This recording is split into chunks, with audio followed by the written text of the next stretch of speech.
gente continua falando da pandemia, porque com o início da imunização, vários casos de pessoas que não pertencem ao primeiro ciclo, né? Essas pessoas estão furando a fila, literalmente, né? E esses casos vêm sendo noticiados em todo o país. Ainda não temos conhecimento de casos aqui em Alagoas, mas é importante a gente ficar atento. E aí, como é que a gente pode denunciar? Quais as responsabilidades que essas pessoas ou quem autorizou a vacinação fora desse grupo prioritário pode sofrer, não é? A gente vai conversar agora com o doutor Anderson Passos. Ele é juiz de direito e explica pra gente quais as penalidades em casos como esse. Ele está conosco pela internet. Boa noite, doutor Anderson, tudo bem? Seja bem-vindo ao Cidade Alerta Alagoas. Como é que a gente pode, né, explicar didaticamente a quem está nos acompanhando que não é um simples fato de você furar uma fila de um supermercado, por exemplo? É algo muito mais grave, né? Você passar na frente de outras pessoas que nesse momento estão nessa prioridade da vacinação. Boa noite. Boa noite, Edson. Dizer que é uma honra poder estar aqui conversando com vocês.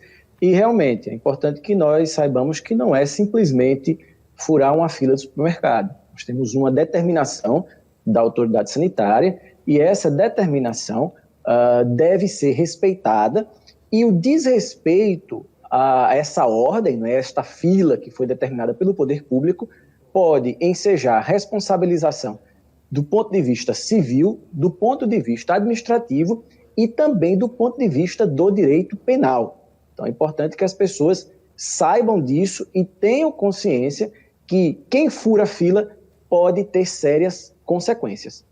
E aí essa responsabilidade pode ser não só para quem recebeu a dose, mesmo sabendo que não era prioridade, mas quem aplicou e quem mandou aplicar também. Então, quer dizer, são várias as pessoas que podem ser responsabilizadas, não é isso, doutor? Isso, Edson. É importante que nós entendamos que, por exemplo, a situação de que alguém fura a fila pode gerar diversos crimes. Eu posso aqui pensar, por exemplo, primeiramente, imagine um funcionário público que ele tem a guarda, né, dessas vacinas e em alguma situação ele vai e desvia, ele apropria-se desta vacina para ele. Neste caso, ele estaria praticando o delito de peculato, apropriando-se de um bem público, que a pena pode ir de 2 a 12 anos. Uma outra possibilidade também de conduta criminosa seria a do crime de concussão. O que é isso? Uma pessoa que, em razão de uma função pública, por exemplo, exige uma vantagem indevida. Vou dizer aí, por exemplo, imagine um prefeito de uma cidade que não está dentro do grupo de risco e exige, em razão dessa função, que ele seja vacinado antes dos outros. Então, neste caso, ele estaria praticando o crime de concussão, que tem a pena de até 8 anos de reclusão. Podemos também imaginar uma outra conduta, por exemplo, de um funcionário público que solicita ou recebe alguma vantagem devida para furar a fila. Imagine que esse funcionário público solicita dinheiro para vacinar uma pessoa que não está na fila. Neste caso, ele estaria praticando o delito de corrupção passiva, que a pena vai também até 12 anos de reclusão. Um particular também pode praticar o crime. Imagine que um particular, por exemplo, ofereça ou prometa uma vantagem indevida a um funcionário público. Imagine que uma pessoa, um particular que não está no grupo de risco, procure o posto de saúde, e lá no posto de saúde ofereça dinheiro ou qualquer tipo de vantagem indevida para que ele seja vacinado na frente dos outros. Esse indivíduo praticaria o delito de corrupção ativa, ainda que ele não chegasse a ser vacinado. Ou seja, o simples fato do indivíduo chegar lá e oferecer uma vantagem devida, ou prometer uma vantagem devida ao funcionário público para ele ter esta vantagem, né? Ou seja, ele furar a fila, ele já estaria aí praticando o delito de corrupção ativa, que a pena vai até 12 anos. E, além disso, imagine uma outra situação onde não há, né, nenhuma situação de pagar dinheiro ou solicitar uma vantagem, mas uma situação em que um indivíduo, conscientemente, sabendo que não está no grupo de risco, ele vai e é vacinado, vai e fura a fila conscientemente, não sendo dentre as prioridades definidas pela autoridade sanitária. Ainda que ele não ofereça dinheiro, ainda que não tenha nenhuma vantagem devida, ele estaria praticando o crime do artigo 268 do Código Penal, que é infringir determinação da autoridade sanitária, com o objetivo de impedir a propagação de doença infecto-contagiosa, ou seja, ele estaria descumprindo conscientemente a determinação da autoridade sanitária, que é vacinar agora simplesmente os grupos prioritários. Neste caso, estaria praticando o delito do artigo 268 do Código Penal, que a pena pode ir até 1 ano de detenção. Então, Edson, dá para se ver que várias condutas que podem ser praticadas com várias penas, mas está bastante claro que furar a fila, de uma forma ou de outra, o indivíduo será responsabilizado penalmente. Exatamente, foi ótima a sua explicação, porque apresentou, né, para a gente várias possibilidades, né, desse crime ser cometido. Agora, doutor, por exemplo, vamos imaginar uma outra situação.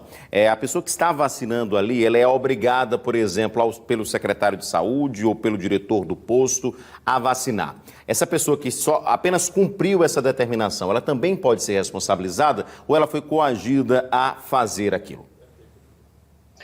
Nessa situação, se uma pessoa que foi coagida, por exemplo, né, pelo superior hierárquico, existe aquilo que nós chamamos de obediência hierárquica. Então, nessa situação, quem seria responsabilizado seria aquele que deu a ordem. Então, por exemplo, imagine um funcionário público que muitas vezes está ali apenas cumprindo aquilo que foi determinado pelo prefeito ou pelo secretário de saúde. E aí ele, entendendo, acreditando que esta determinação é válida e vai e cumpre, quem estaria praticando o crime não era esse funcionário público que aplicou a dose, mas sim aquele que determinou. Porque este que determinou é que tem o poder de comando. Tá? Então, o outro que aplicou a dose estaria apenas cumprindo uma ordem determinada pela autoridade superior.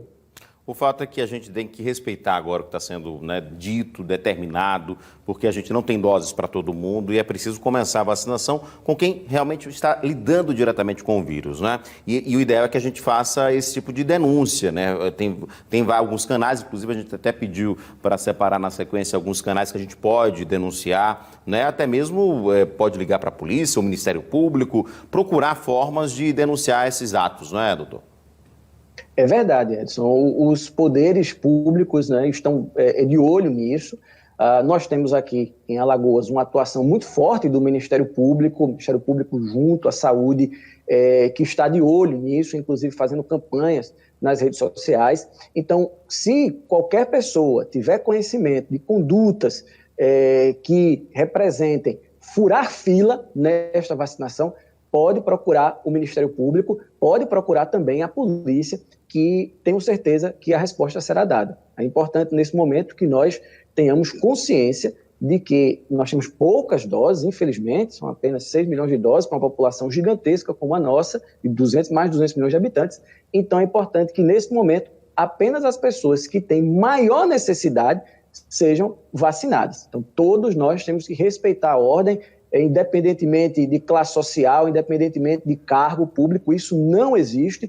Todos nós somos cidadãos iguais e devemos respeitar as ordens determinadas pelas autoridades de saúde. Doutor Anderson, muito obrigado pelo seu bate-papo, foi muito esclarecedor, não é? E esteja sempre convidado a participar novamente aqui do Cidade. Obrigado, boa noite. Eu que estou à disposição, e é muito importante que nós tenhamos esse contato entre o Poder Judiciário, o Ministério Público e a imprensa, para que nós possamos discutir esses temas que são tão importantes para toda a população. Muito obrigado.